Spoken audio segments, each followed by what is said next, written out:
Lance, this isn't just about putting on a good show. It's about uniting people and bringing them to the coalition. I know how important the work you've been doing with the Blades is. They are incredible allies and have been instrumental in our victories over the Galra. Keith, since our battle with Zarkon, we've been able to bolster our forces by uniting those previously ruled by the Galra under a common symbol. I suppose what I'm trying to say is, the Marmora can go on without you.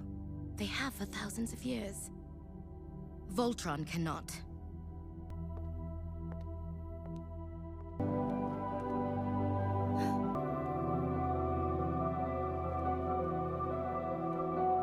Our medical supply ships. We can't allow the Galra to get them. We must leave immediately. Voltron can keep those cruisers occupied long enough for the supply ships to make their escape. No way! You keep saying you're sorry, but your actions say otherwise.